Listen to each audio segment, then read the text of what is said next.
Halo semuanya, selamat datang kembali di video analisa harian XAUUSD bersama Mandana. Ini adalah analisa harian XAUUSD pada hari ini tanggal 16 Desember 2024, minggu ketiga, hari Senin. Seperti biasa, jika kalian semua suka dengan videonya, jangan lupa like dulu videonya, subscribe bagi belum subscribe, hidupkan lonceng, dan di-share ke yang lain. Oke, jadi kemarin itu memang saya itu bisa dikatakan lebih prefer buat bullish. Tapi kemarin kan saya katakan kalau marketnya bisa stay di atas 2686 itu kalian bisa nge-buy. Ternyata marketnya itu sideways-nya parah ya, ketika dia break kemudian sideways parah sampai menjelang market London drop ke bawah, kemudian di drop lagi di bawah 2675, di dropin lagi. Ini benar-benar drop ke bawah instan, lumayan parah sih ya. Jadi apakah ini bisa dikatakan marketnya sudah mulai bearish atau benar-benar harus sudah bearish pandangannya atau gimana ya? Untuk sekarang yang bisa saya katakan awal sekarang ini belum bisa saya katakan 100% bearish ya. Untuk sekarang belum bisa saya katakan bearish, tetapi untuk market structure sekarang itu pure bearish. Oke, jadi dari time frame H1 itu pure bearish, sedangkan dari segi time frame H4 itu masih ragu-ragu antara bearish dan bullish. Tapi dari segi time frame H1 ke belakang itu sudah bearish. Oke. Saya juga kemarin itu nggak expect kekuatan dolar ya. Jadi kemarin itu kalau bisa saya katakan kenapa ini marketnya ngelepas gold semua ya. Semua kenapa ngelepas gold di sini? Kenapa nggak ada kenaikan sama sekali? Jadi bisa dikatakan kemarin itu hari Jumat terakhir ya, itu ada penguatan dolar yang dimana penguatan dolar tersebut berdampak signifikan terhadap semua aset berisiko. Jadi kemarin ini gold dipandang sebagai aset yang berisiko. Ya, contohnya aset berisiko adalah bisa dikatakan seperti currency, seperti euro, pound, Aussie, New Zealand, kemudian ditambah dengan stock market kayak Nasdaq, kemudian S&P 500 itu juga terdampak dari penguatan dolar hari Kamis dan hari Jumat kemarin. Jadi pure itu marketnya berdampak luar biasa sekali. Ya, saya pun literally nggak ada expect ya. Kemarin di grup saya katakan, apakah sudah ada tanda-tanda buy belum? Ya, belum ada tanda-tanda kehidupan kemarin pada saat ambil posisi buy kemarin sebenarnya. Nggak ada. Kemarin saya maunya tunggu di sekitaran 2674, 2675 di sini ya. Ternyata nggak ada perlawanan sama sekali. Saya kira di sini marketnya bakal bisa bounce di sini ya. Di harga 2664. Di demand yang kecil di sini. Saya kira marketnya bakal bisa bounce balik gitu kan. Data nggak, dia cuma naik, kemudian H1-nya ditutup oleh bearish engulfing. Ini benar-benar nggak ada perlawanan buyer sama sekali. Ini luar biasa kemarin perlepasan bearishnya itu. Dan apakah ini bisa dikatakan marketnya memberikan kita diskon ya? Apakah ini diskon untuk bisa membuat kita swing baru? Untuk sekarang yang bisa saya katakan hampir membuat swing untuk kesempatan bisa nyampe. Kalau ini marketnya memang biasanya Desember ini kan gold itu pasti tinggi ya, selama beberapa tahun itu Desember tuh pasti tinggi gold itu. Cuman apakah ini bisa menjadi salah satu swing yang bagus untuk sekarang? Karena kan saya kemarin ada swing itu masih di 2632. Ini masih BE, masih open ya. Apakah saya mau tambah swing di sini? Untuk sekarang belum bisa saya katakan pure saya tambah swing atau enggak ya. Tapi kalau dari segi bentukan sih di sini ya nantilah ya, coba kita lihat ya. Untuk hari ini, hari Senin, kita ada berita manufacturing PMI dan juga flash services PMI. Untuk nanti malam diperkirakan flash manufacturing PMI itu akan naik, turun sedikit dari 49,7 dari 49,7 ke 49,4, sedangkan dari segi flash services PMI diperkirakan juga akan turun lagi dari 56 ke 55. Wow, ini tumben ini ya. Karena kalau dilihat rata-rata PMI dari segi manufacturing dan juga services itu biasanya naik. Mungkin contoh dari segi euro. Euro di sini diperkirakan naik semua. Jerman juga naik. Kemudian Inggris diperkirakan juga akan naik. Ini kenapa cuma dari segi Amerika doang ini yang manufaktur dan juga services PMI-nya diprediksi turun? What happened ini kan ya? Ya nggak tahu dah. Jadi kalau ini hasilnya nanti merah, terutama dari segi manufaktur ya. Kalau manufaktur ini tidak bisa mencetak angka 50, saya rasa masih berat untuk USD ada penguatan. Tapi so far ya, jadi kalau kalian tanya gold itu apakah korelasinya masih ada sama USD, untuk sekarang ada. Ya, dari hari Kamis Jumat ada korelasinya untuk di USD. Apakah kedepannya bakal ada korelasi dengan USD kedepannya? Mungkin masih ada sampai nanti di hari di hari Kamis pagi. Ingat ya, minggu ini kita ada yang namanya FOMC meeting. FOMC meeting plus yang namanya FOMC economic projection. Memang di sini sudah diperkirakan akan ada pemotongan suku bunga sebanyak 25 basis point. Tetapi yang perlu kita lihat adalah economic projection nanti selama tahun 2025 kuartal pertama. Ini kita akan melihat bagaimana economic projection yang akan dinyatakan oleh The Fed dan bagaimana pressconnya nanti di hari Kamis dini hari. Jadi otomatis gold sekarang masih ada korelasinya dengan indeks dolar. Ya, apakah korelasinya positif atau negatif? Sekarang sih korelasinya itu negatif. Jadi kalau dolar menguat, XAU-nya menurun. Kalau untuk currency bagaimana? Ya, kalau currency saya pribadi masih memegang pro untuk indeks dolar. Tapi ingat ya, apapun yang selamanya naik tidak akan selamanya naik, pasti akan ada waktunya turun. Apapun yang selamanya turun tidak akan selamanya turun, pasti akan ada waktunya itu akan rebound. Dalam artian antara dia koreksi atau nge-reverse. Ada masanya itu, pasti ada masanya. Entah itu kapan ya. Oke, hari ini bagaimana? Apakah kita bisa ambil sell buy? Berarti di sini saya hapus dulu ya. Di bagian atas saya nggak akan delete deh, di bagian 2800 nggak akan saya delete. Kita dari segi weekly deh ya, kita lihat dari segi weekly gimana bentukan candle ya. Oke, kemarin ternyata ya weekly ya, memang saya katakan weekly kalau benar-benar benar-benar bullish harus tutup di atas 2685 baru saya katakan beneran bullish. Nah sekarang marketnya itu tutup lagi di bawah di sini ya, di bawah 2654, di bawah 2650 bahkan, karena kemarin kalau dilihat ya 2653 lah penutupan kemarin. Ada yang 2649, ada yang 2649, ada yang 2648 gitu kan, tipis banget. Ya, jadi bisa saya katakan ini kalau saya bilang bullish engulfing enggak juga, karena kalau dilihat hari Senin 2 minggu yang lalu ini kan pembukaannya itu di 2650 ya, 2650. Kemudian hari Minggu lalu itu 2649, tipis banget. Mungkin di beberapa broker mungkin ini engulfing, tapi enggak sih kayaknya ya. Tapi di sini bisa katakan ekornya cukup panjang. Nah, sekarang problemnya adalah apakah di sini marketnya benar-benar hanya membuat ekor aja ataukah ini hanya sebatas rejection? Kalau dari bentukan candlenya memang ini pure rejectionnya keras ya, keras banget rejectionnya, saya nggak bohong. Karena kalau dilihat total dari weekly kemarin ya, itu penurunannya adalah sebesar 763 pip. Itu kekuatan bearishnya 763 pip. Sedangkan kalau dari kekuatan bullishnya hanya sebatas 223 pip. Itu bisa dikatakan 25% adalah bullish, 75% adalah bearish. Walaupun ini candlenya adalah bullish ya, warna hijau, tetapi ekor panjang di sini harap dijadikan suatu acuan ya. Makanya di sini kalau marketnya di bawah 2685, di bawah 2650, saya rada skeptis untuk masih bullish, tetapi ya masih tetap bullish saya ya, cuman ada rasa skeptisnya sedikit untuk saat ini, ada rasa pesimis sedikit ya. Untuk hari ini, untuk besok dan besoknya lagi mungkin bisa berubah ketentuannya. Jadi sekarang apakah saya bisa bearish? Bisa, tapi time frame-nya beda ya. Dari segi weekly, kalau dilihat dari segi indikator ini masih flat. Dari segi stokastik hampir turun di bawah 50, tapi dari segi RSI flat banget di angka 60.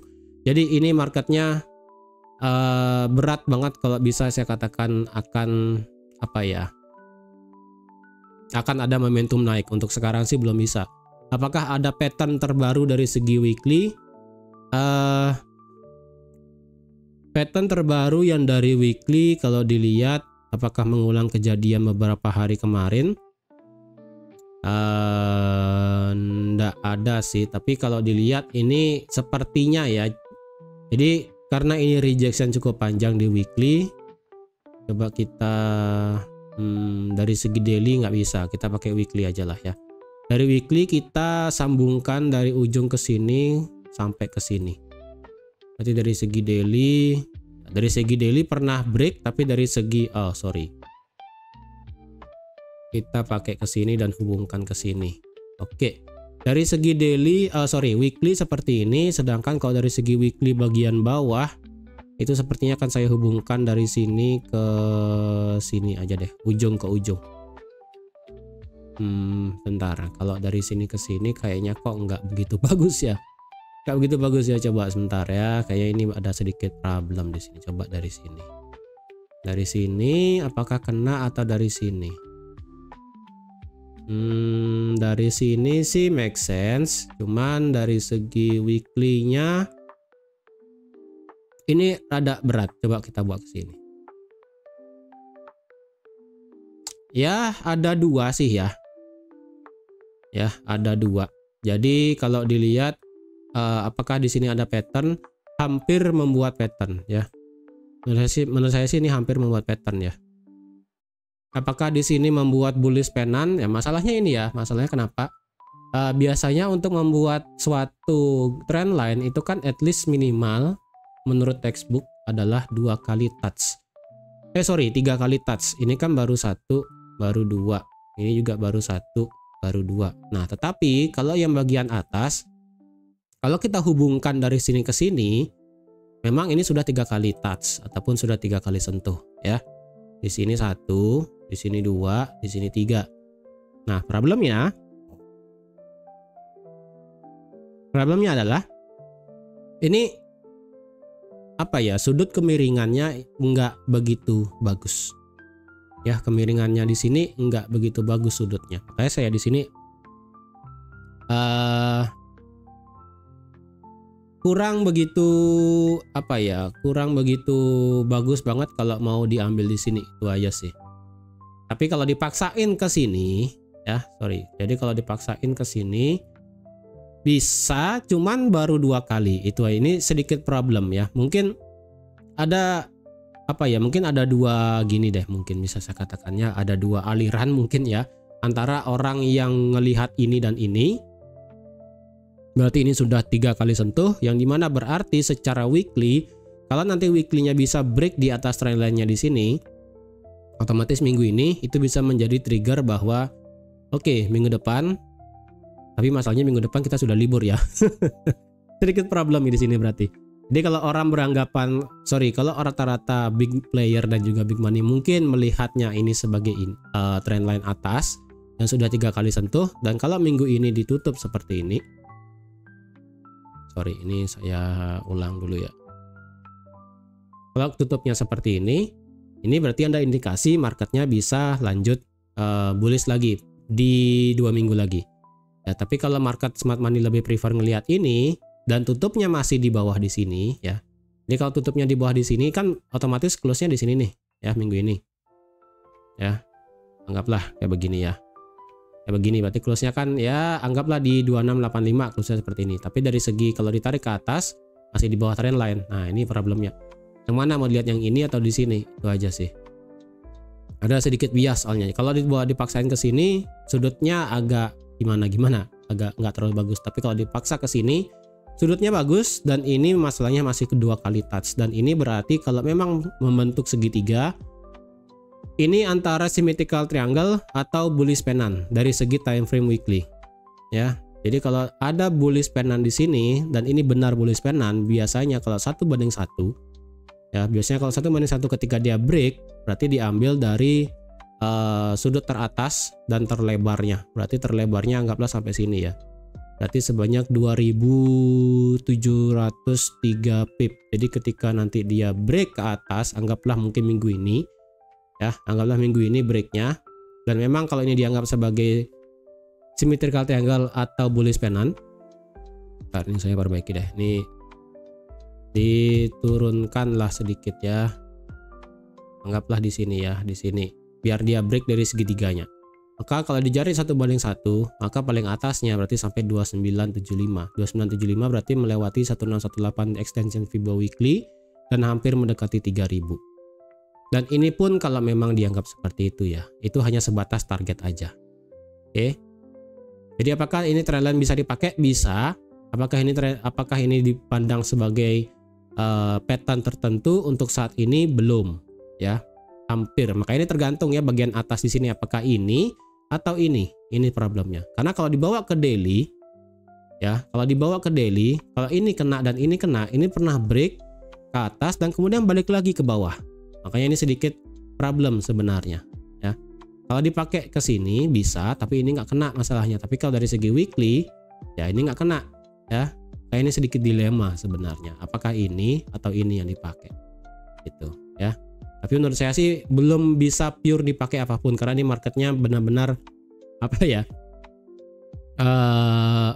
Sideways-nya parah karena ditunjukkan dari segi RSI masih flat banget. Apalagi ditambah dari segi daily ya. Ini daily RSI-nya tidak mau turun di bawah 50, ini masih flat di atas 50 bahkan di 49 ya. Nggak mau benar-benar turun di bawah kayak seperti ini misalnya. Turun di bawah 40 bahkan ya di 42, kemudian sampai ke 30, kemudian dropnya parah ya kan. Nah ini ketahan di 50 masalahnya. Ada berat. Kemudian stokastiknya juga ini masih flat banget. Jujur ini masih flat. Tapi kalau dilihat apakah market structure sekarang sudah bullish? Ya daily sih bullish ya. Karena sekali lagi daily ini bullish. Daily ini bullish kenapa? Karena di sini yang pertama dia sudah ngebreak ini. Ya. Sorry, salah. Yang pertama dia sudah ngebreak ini. Oke, yang pertama dia sudah ngebreak atasnya di sini. Ibaratnya ini di sweep lah ya. Ini kalau bahasa kayak saya nggak tahu sih bahasanya ya, apakah liquidity atau enggak, saya lupa sih bahasanya. Intinya high-nya di sini sudah di sweep. High ini di sweep menghasilkan ini. Oke. Kemudian kemarin high di sini ya. High di sini di sweep. Ya, bahasa disapu lah ya. High di sini di sweep. Kemudian sorry bahasanya mungkin saya agak sedikit salah. Ini high-nya di sini ya kan. Oke, saya pakai tanda panah aja lah ya.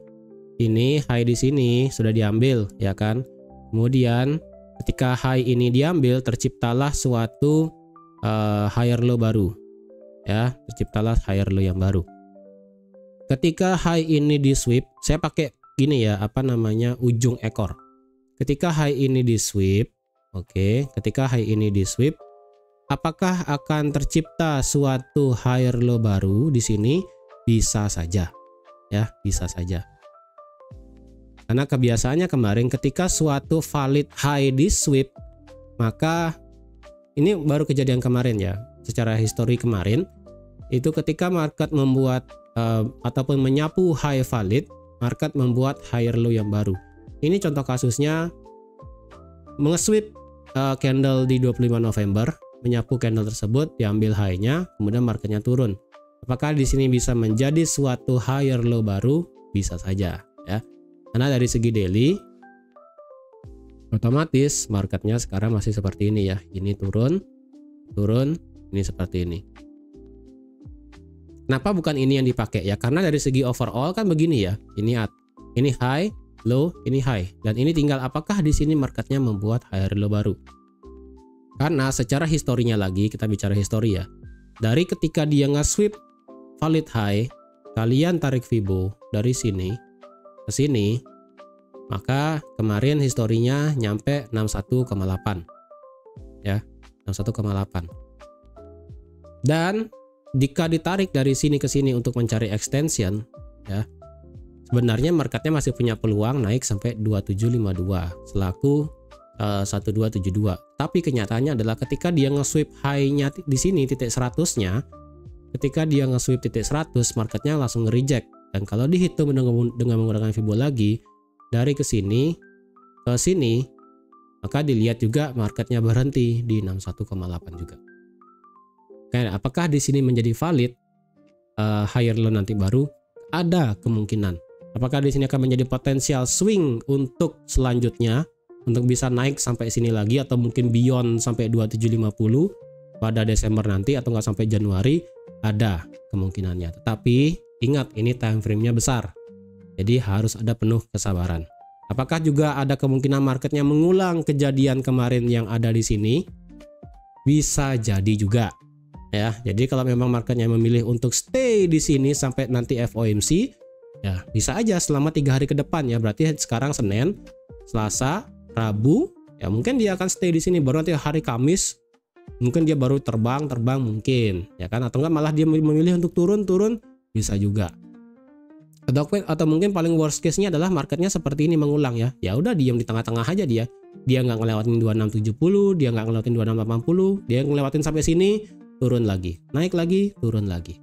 Bisa kayak gitu. Ya. Tapi kalau ditanya sudut pandang saya gimana? Sudut pandang saya ya ini.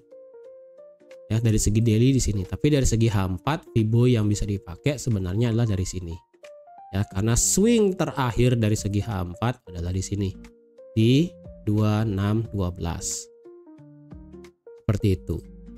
Jadi menurut saya kalau dari segi H4, saya sudah katakan berulang kali ya, di H4 di sini ada area demand-nya. Dan sekarang marketnya masuk ke dalam area demand. Apakah saya prefer buat ngebuy? Ya, cuman saya belum berani ngebuy karena di sini stop loss-nya bakal gede banget. Karena otomatis saya perlu yang namanya market structure. Ya, seperti ini ya kan, dia benar-benar ngebuat higher low baru saya berani buat swing. Kalau di sini karena baru dia kena nyentuh Fibo doang dan nyentuh demand, saya belum berani untuk ambil swing di sini. Itu aja sih. Ya. Kalau kalian ingin cut buy, ya sedikit problem.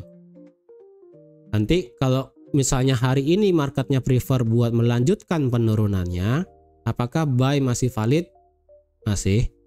As long as yang pertama ini tidak di break 2612 dari segi H4 ya.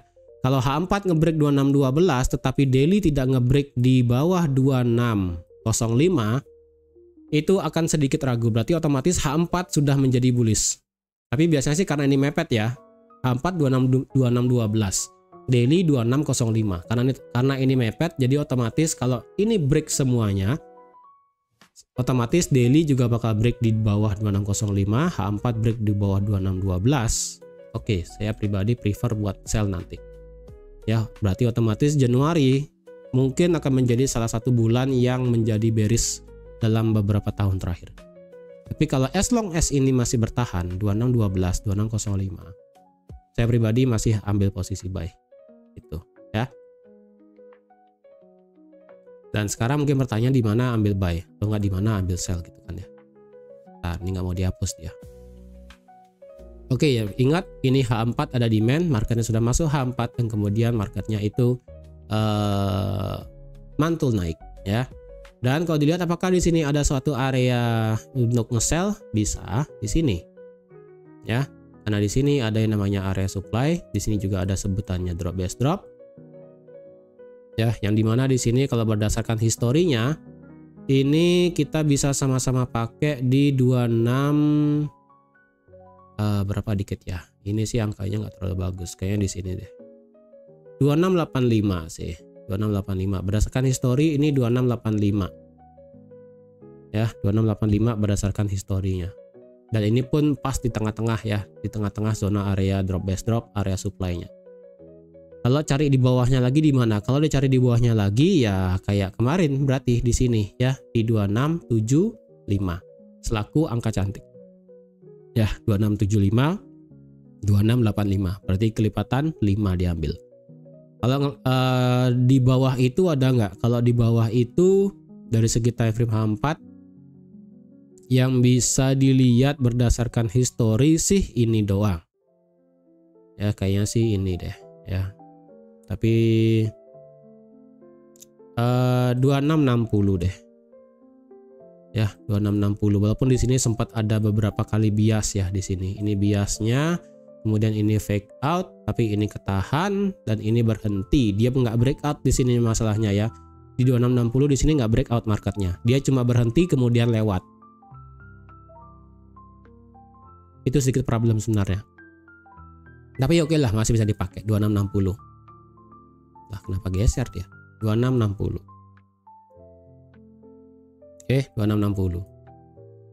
Kemudian support ya otomatis ini area demand ya. Ini area demand. Jadi untuk support sih saya prefer langsung pakai paling bawah aja di sini di 2612 dan 2610. 2605 kayak tadi ya. Selama ini nggak di break 2612, saya masih prefer buat buy. Oke, ini dari segi H4 ya. Di atas 2685 gimana? Di atas 2685 saya rasa Ini deh ya, di atas 2685. Kalau ada market tutup di atas 2720 mungkin itu kejauhan, tapi siapa tahu ya, ini kita bisa pakai di H4. Di bawah 270 antara 2720 sampai 2685 di mana? Secara historinya sih di sini ada satu sih ya, ada satu di sini. Di 2706. Ini tumben angkanya beda sendiri nih. Ya, di bawah angkanya genap di sini, di bawah angkanya sedikit ganjil, di atas angkanya genap di sini. Oke, itu dari segi H4 ya, dari segi H4. Ini sampai 26 Desember, oke lah. Dari segi H1 sekarang, dari segi H1 kalau dilihat ya ini sudah ngebabat semua. Dari segi H1 kalau dicari paling atasnya dari bentuk area supply-nya ini sih ya, dari segi H1 sini di 2685 itu sendiri. Tapi kalau dari segi H4-nya ya dua ini ya, dua candle H4 di sini bisa dijadikan area supply. Oke, dari segi H1 sekarang apakah ini bisa dijadikan area supply? Bisa. Makanya tadi kan saya bilang di 2660. Walaupun di H4 itu ada sedikit bias ya. Ini ada fake out. Ini mana tadi H4-nya? Ini harganya berhenti di sini. Ini pernah terjadi fake out juga gitu kan.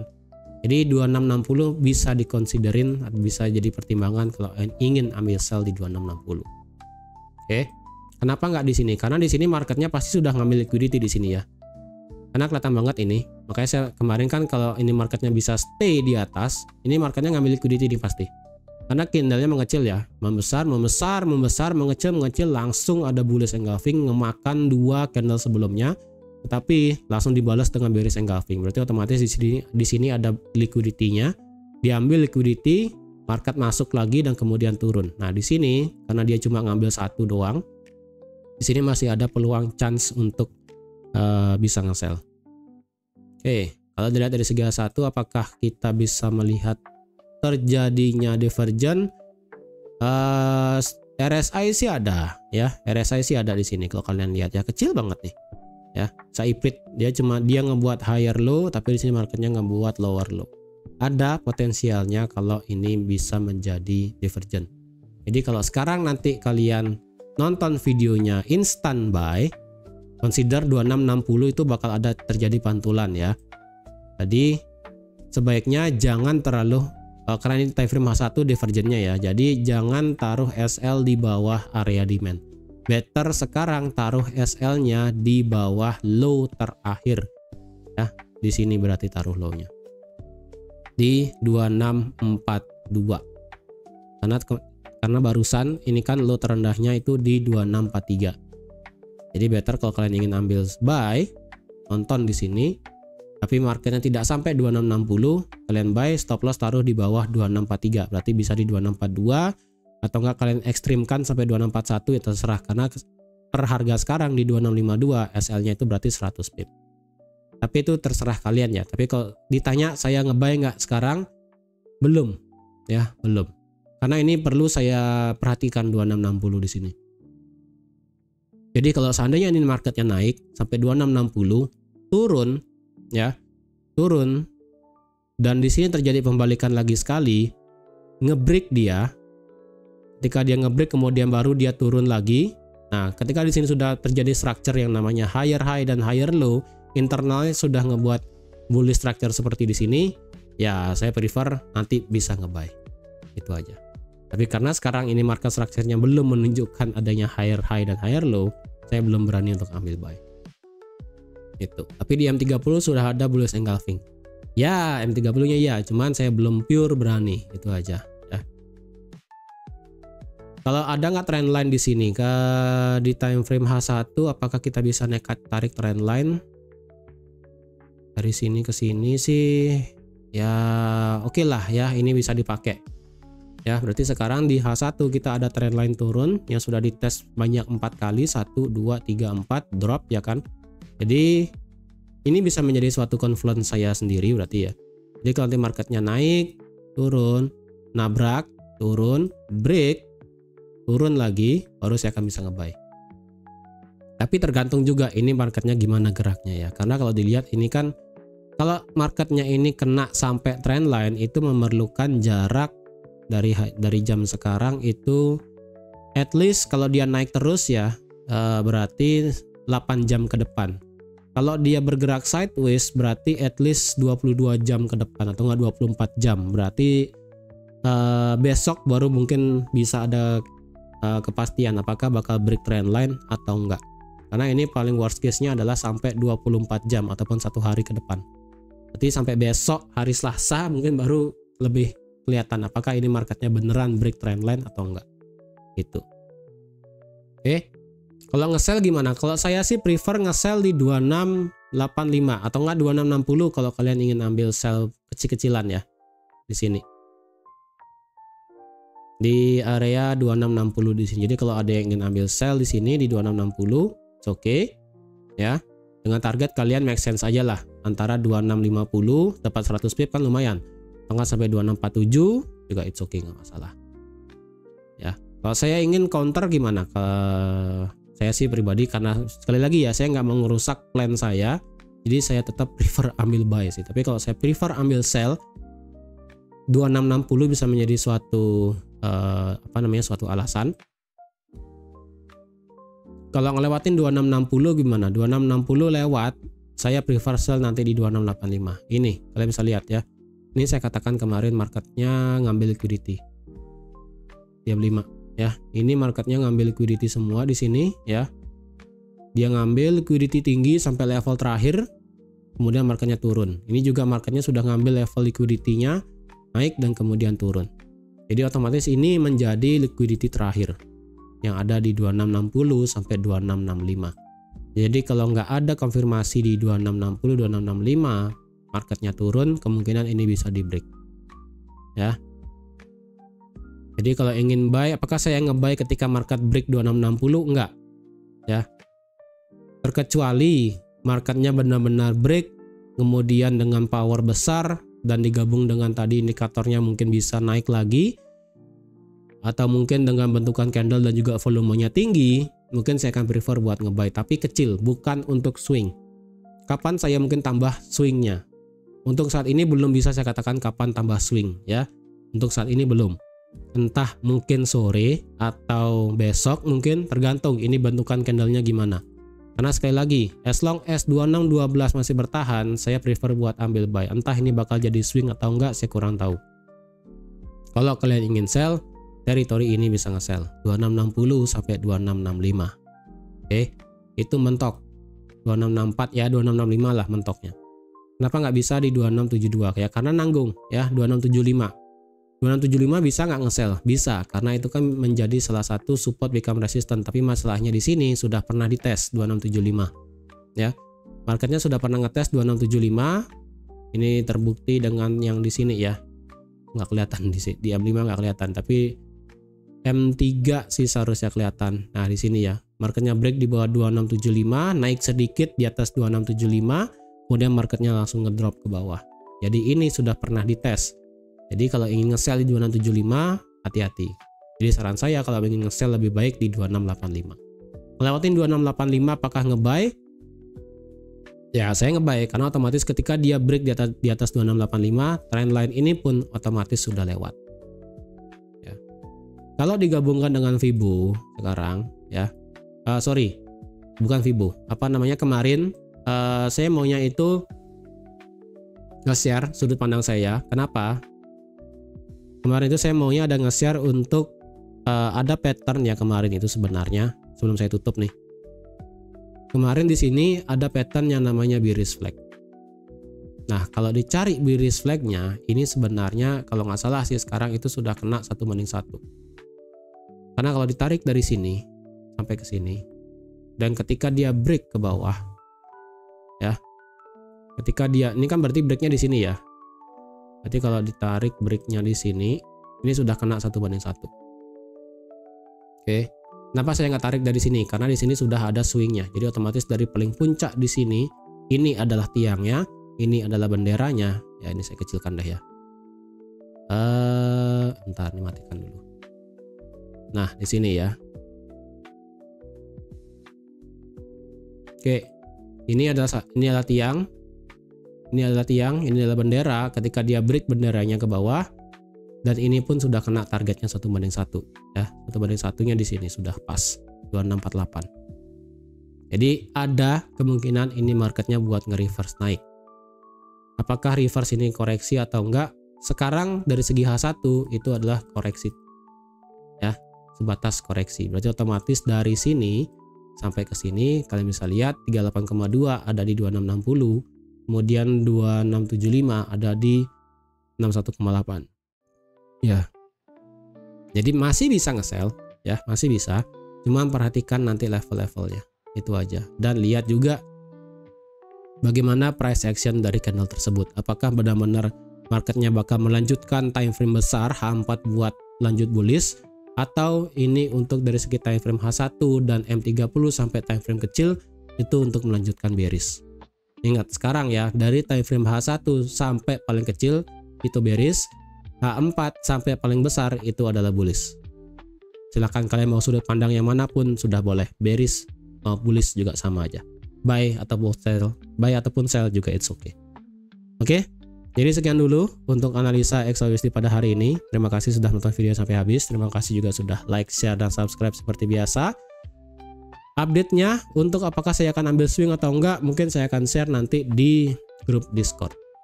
Oke, jadi sekian dulu dan sampai jumpa lagi di analisa harian XAUSD selanjutnya. Bye-bye.